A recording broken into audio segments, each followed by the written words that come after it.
Hi, Stu Schwartz from MasterMathMentor.com. This is video AB20. The topic is curve sketching and it covers the AB manual pages 122 through 125. These calculus videos posted on YouTube will be viewed a great deal as teachers cover the material. After that, few people will probably view them until next year. Suppose YouTube Analytics gave out information as to the rate that viewers download these videos in terms of views per day. Here is a possible graph of how viewership of a particular video changes over a 4-week period. For instance, on day 7, viewership is changing at the rate of 20 per day. 2 weeks in, viewership is changing at the rate of 50 videos per day. 4 weeks in, it isn't changing. Suppose we wanted to see a graph of time versus viewers instead of time versus how viewership changed. This is the task before us in this video. When we learn the technique, we will return to this problem. This video frequently throws students for a loop.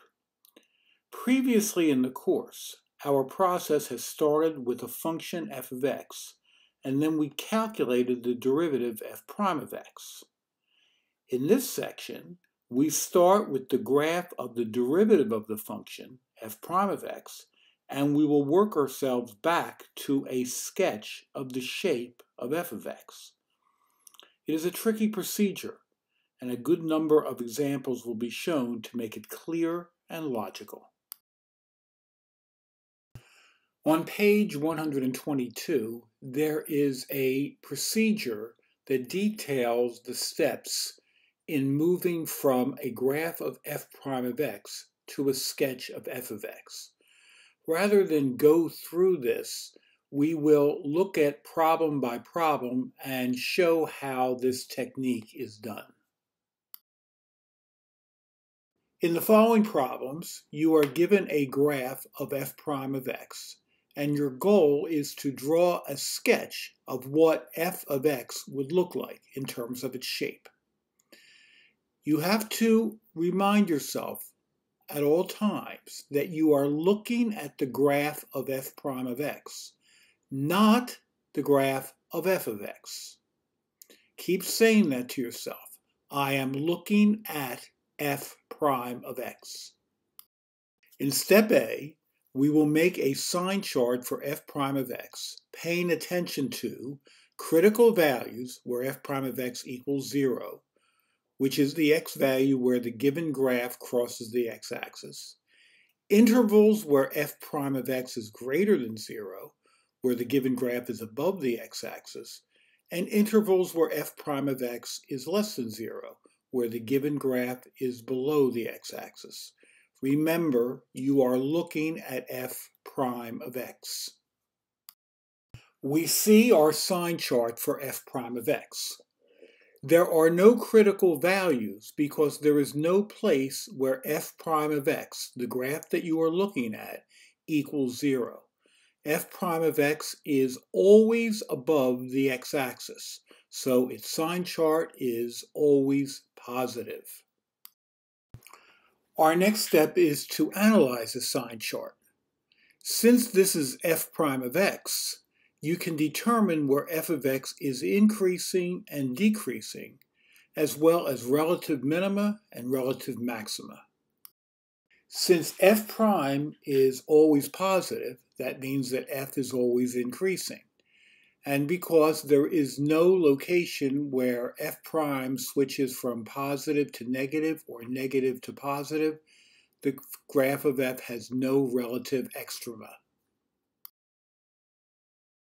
We now make a Sine chart for f double prime of x, which is the derivative of the given f prime of x. So you're interested in where the slopes of f prime of x are positive and negative. The slope of f prime of x is always equal to 0 as f prime of x graphs a horizontal line. So f double prime of x is always equal to 0. Examining the sign chart of f double prime of x, we can determine where f of x is concave up and concave down, as well as points of inflection. Since the second derivative is always 0, our curve has no concavity, which means it graphs a line. Obviously, there are no inflection points. The reason we call this a sketch and a possible f of x rather than the exact graph is that we really have no idea what points f of x passes through. To create the sketch, we will place relative minima low on your sketch and relative maxima high on your sketch. It's then a matter of connecting the dots, paying attention to increasing, decreasing, and concavity. This is our sketch.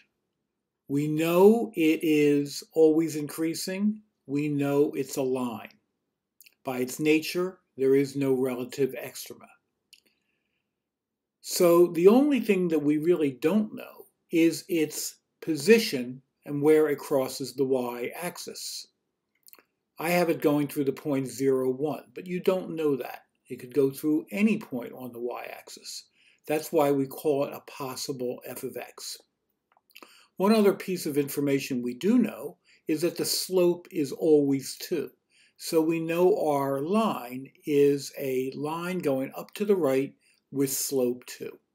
This procedure takes some getting used to, and we will do a number of problems, and so will you in the homework. We can streamline it a bit, and by the end of this section, you will be doing it like a pro. B gives a graph of f prime of x as a straight line passing through the origin. Our goal is to make a sketch of a possible f of x.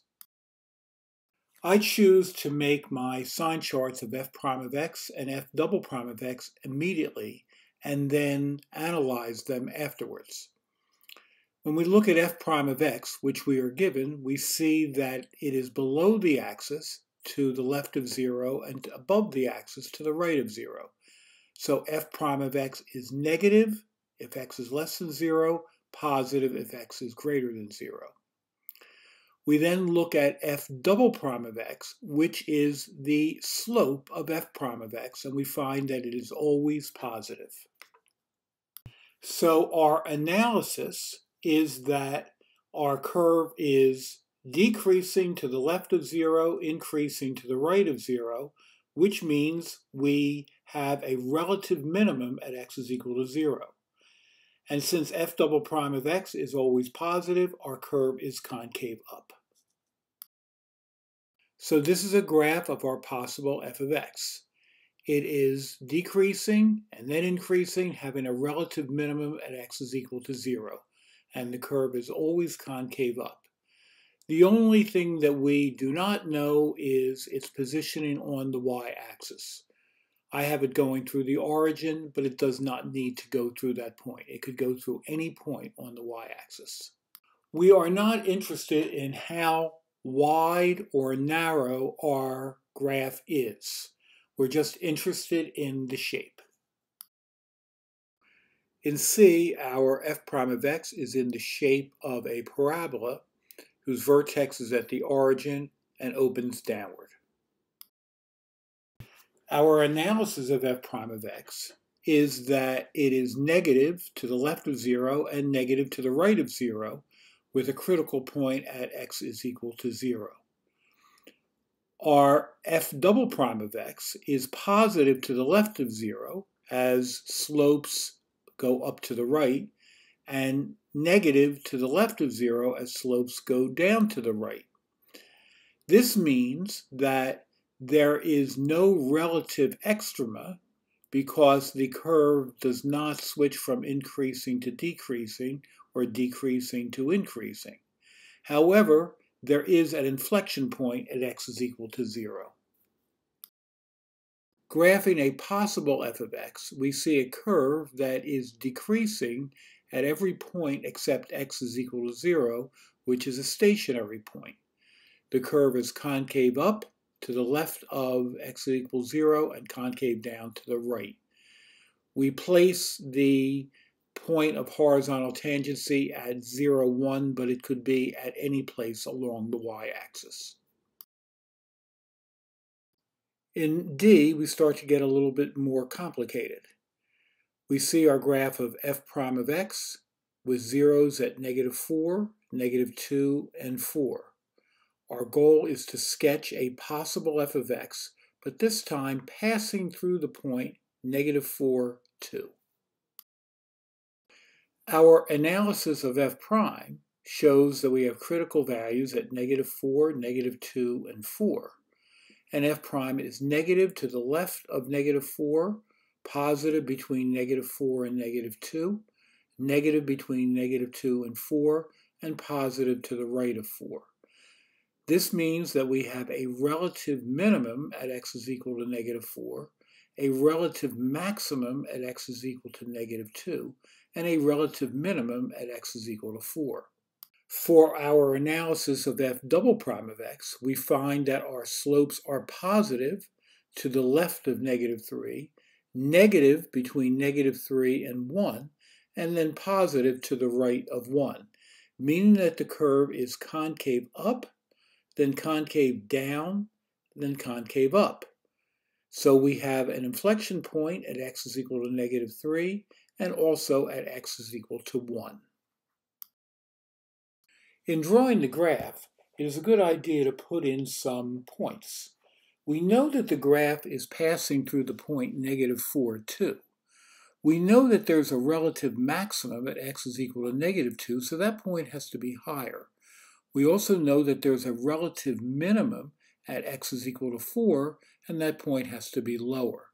From there, it's a matter of playing connect the dots, keeping your eyes on the f prime chart telling you increasing and decreasing, and the f double prime chart telling you concavity. In E, we see the graph of f prime of x with zeros as x is equal to -5 and x is equal to 1. Again, our goal is to graph a possible f of x. Sine charts. We find that f prime of x is equal to 0 at -5 and 1. It is negative to the left of -5, positive between -5 and 1, and positive between 1 and infinity, which means that our curve is decreasing, then increasing, and then increasing again. There is a relative minimum at x is equal to -5, no relative maximum. For f double prime of x, we find that the slopes of f prime are positive to the left of -3, negative between -3 and 1, and positive to the right of 1. That means that our curve f of x is concave up to the left of -3, concave down between -3 and 1, and concave up to the right of x is equal to 1. There are two inflection points then at x is equal to -3 and x is equal to 1. In graphing, we put a low point at x is equal to -5. And since the curve is increasing to the right of x is equal to -5, at the next critical point at x equals 1, we put a point which is higher. At that point, we play connect the dots, with the curve decreasing to the left of -5, increasing up to 1, and then increasing again to infinity. The inflection points are at x is equal to -3 and x is equal to 1. It is hard to show the inflection points, but do your best to try to show the concavity changing at those values. In F, we see only one value of x where f prime of x is equal to 0, and that's at x is equal to -1. Sine charts. Our derivative is negative to the left of -1, positive to the right of -1, and 0 at -1, meaning that the curve is decreasing to the left of -1 and then increasing to the right of -1. That gives us a relative minimum at x is equal to -1 and no relative maximum. The second derivative, the slopes are positive to the left of -1 and then positive again to the right of -1.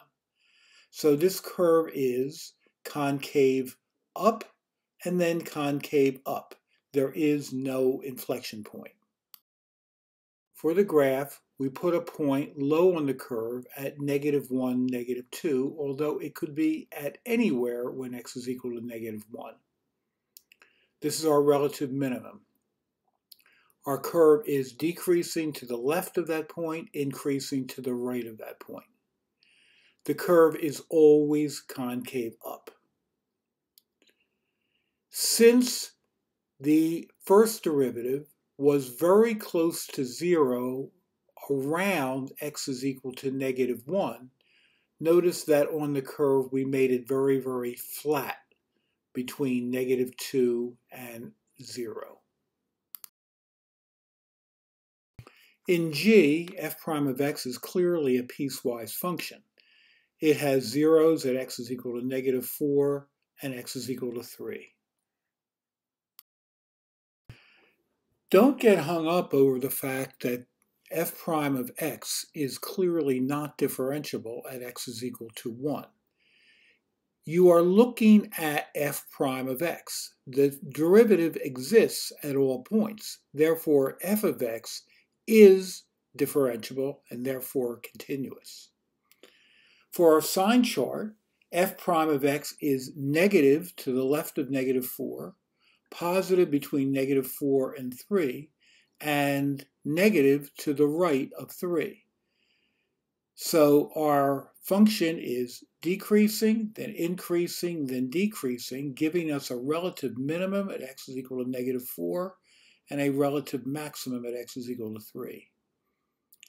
For f double prime of x, our slopes are positive to the left of 1, negative to the right of 1. Therefore, our curve is concave up to the left of x equals 1, concave down to the right of x is equal to 1, and therefore there's an inflection point at x is equal to 1. For f of x, we know it passes through the origin.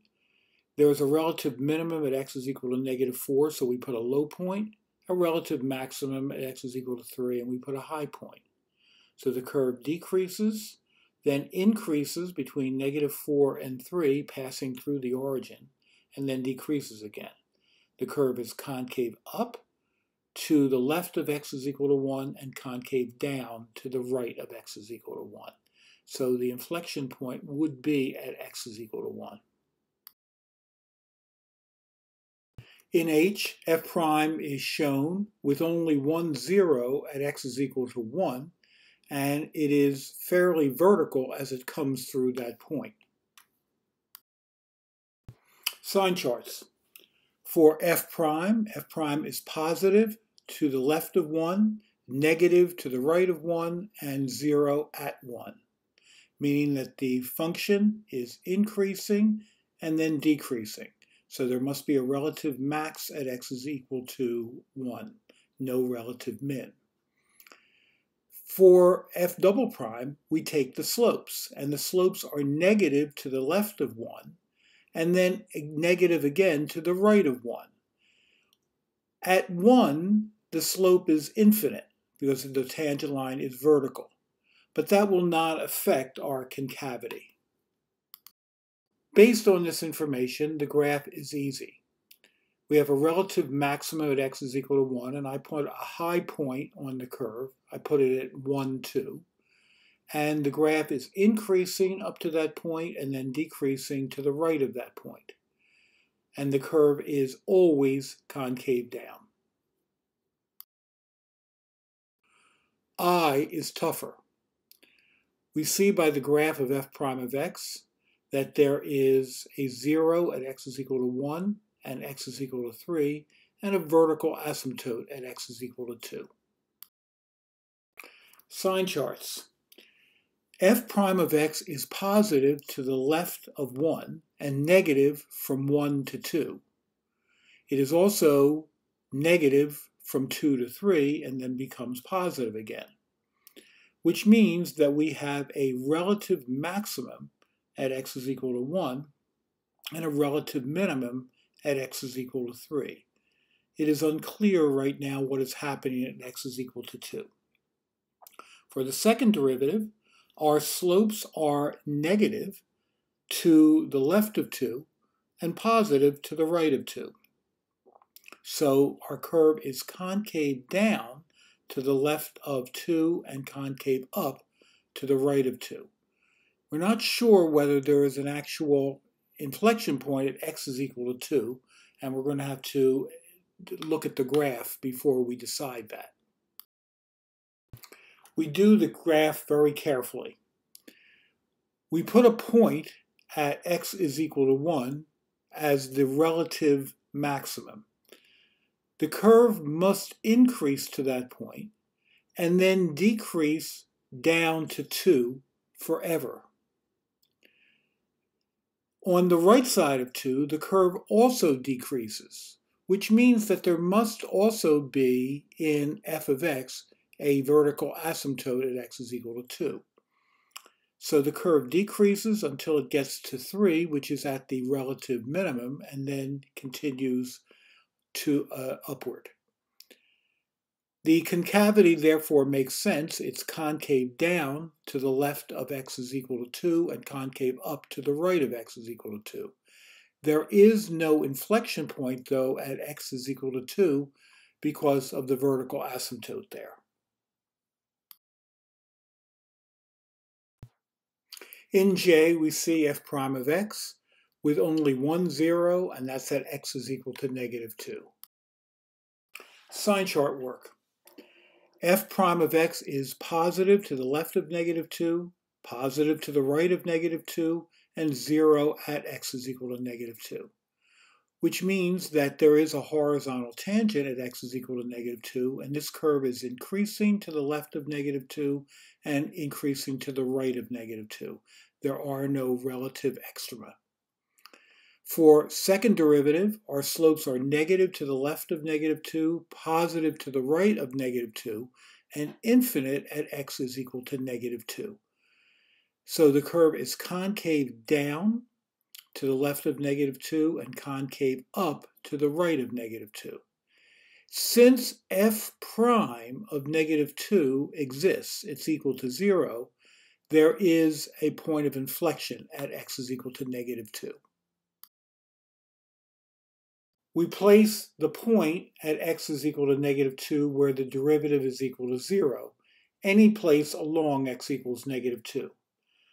The curve is increasing to the left of negative 2, increasing to the right of negative 2, and concave down to the left of negative 2 and concave up to the right of negative 2, which means that that point is an inflection point.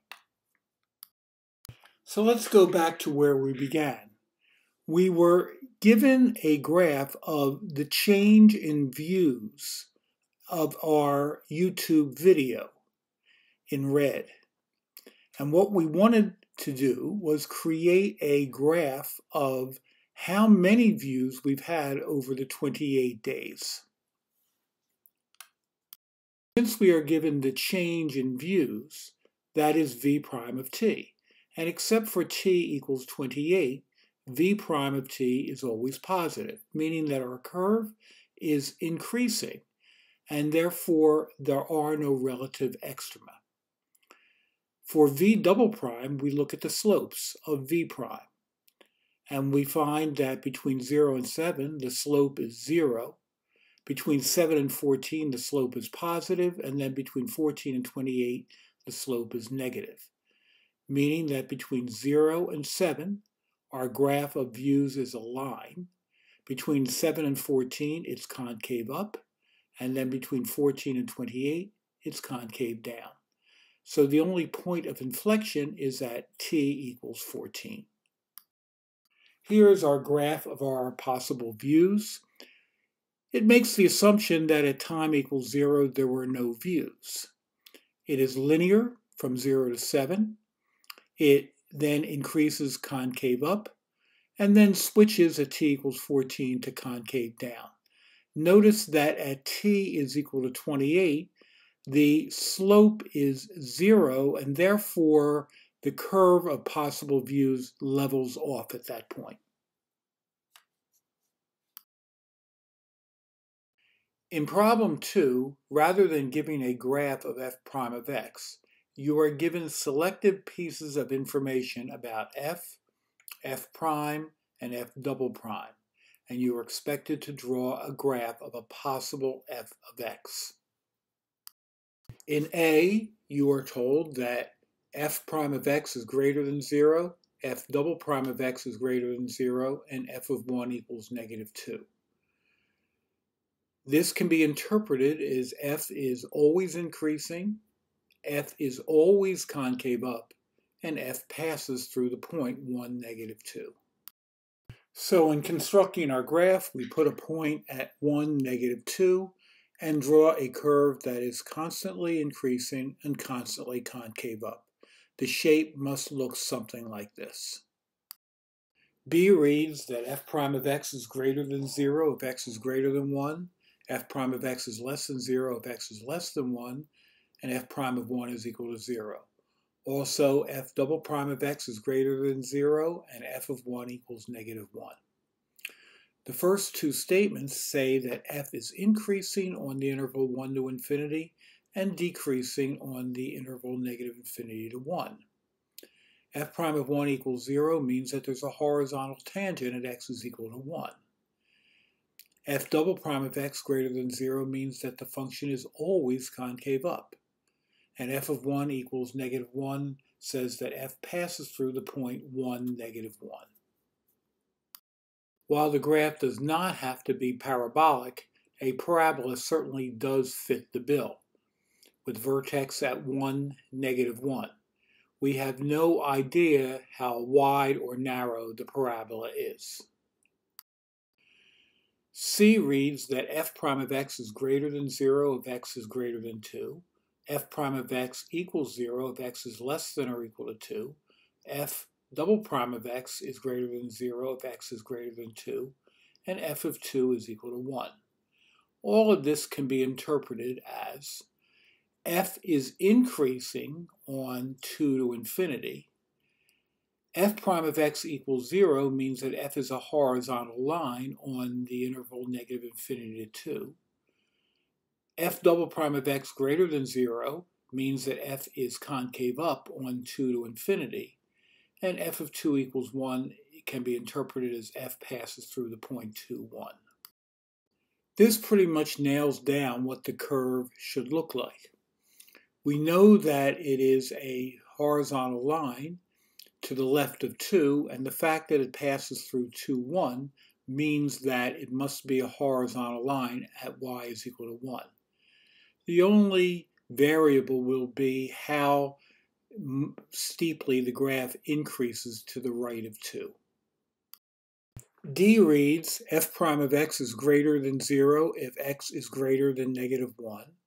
F prime of x is less than 0 if x is less than negative 1. F double prime of x is less than 0 if x does not equal negative 1. And f of negative 1 equals negative 2. The first two statements say that f is increasing on the interval negative 1 to infinity and decreasing on the interval negative infinity to negative 1. The fact that f double prime of x is less than 0 tells us that f will be concave down. And f of negative 1 equals negative 2 tells us that f passes through the point negative 1, negative 2. The fact that this curve is decreasing to the left of negative 1, increasing to the right of negative 1, and always concave down tells us that there must be a cusp point at the point negative 1, negative 2. This is the only way that the curve can appear other than how steep it is. E reads f prime of x is greater than 0 if x is less than negative 3, f prime of x is less than 0 if x is between negative 3 and 1, and f prime of x is greater than 0 if x is greater than 1. Also, f prime of negative 3 equals f prime of 1 equals 0, and f of 0 equals 0. Finally, f double prime of x is less than 0 if x is less than negative 1, and f double prime of x is greater than 0 if x is greater than negative 1. The first three statements say that f is increasing on the intervals negative infinity to negative 3 and 1 to infinity, decreasing on the intervals negative 3 to 1. The fact that f prime of negative 3 equals f prime of 1 tells us that we have horizontal tangents when x is equal to negative 3 and x is equal to 1. The fact that f double prime of x is less than 0 if x is less than negative 1 tells us that the curve is concave down between negative infinity and negative 1. And the fact that f double prime of x is greater than 0 if x is greater than negative 1 tells us that the curve is concave up on negative 1 to infinity. Finally, the curve passes through the origin. You would think that with all this information, the graph would be difficult to draw. Actually, it is easier. The more information you have, the less variability there can be in the graph.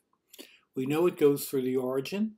We know that there has to be a relative maximum at x is equal to negative 3 and a relative minimum at x is equal to 1. So the graph increases up to the relative maximum, decreases down to the relative minimum, and then goes up forever. And the concavity makes sense as it will be concave down between negative infinity and negative 1, and then concave up on negative 1 to infinity. F reads that f prime of x is greater than 0 if x is greater than 2. F prime of x equals negative 1/2 if x is less than 2. F prime of 2 does not exist. F double prime of x is less than 0 if x is greater than 2, and f of 2 is equal to 0. We first know that f is increasing on 2 to infinity because f prime of x is greater than 0 if x is greater than 2. The fact that f prime of x is equal to negative 1/2 to the left of 2 tells us that f must be a line with slope negative 1/2 on the interval negative infinity to 2. If f prime of 2 does not exist, it means that the function is not differentiable at that point. And f double prime of x is less than 0 if x is greater than 2 means that the function is concave up on the interval 2 to infinity. Finally, f of 2 equals 0 means that the curve passes through the point 2, 0. The graph is easy. It has to be linear with slope negative 1/2 down to the point 2, 0. At the point 2, 0, the graph then begins to increase concave down. So at the point 2, 0, since it's non-differentiable, there is clearly a cusp point there. We started this video with a look at the change in daily viewership of a hypothetical YouTube video. Using the techniques learned here, we were able to develop a possible curve representing the total views at the end of each day. What we haven't been able to do, though, is to get any sense of the scale of the vertical axis. We know the shape, but not the actual height at each day. In the second half of this course, we will learn to generate the actual scale of the graph, allowing us to see how many views we've had throughout the month. You can see that the graph tells us that by the end of our 4 weeks, we have had 1,750 views. We are fairly close to the completion of our study of differential calculus. Integral calculus will allow us to solve some of the complex problems like these.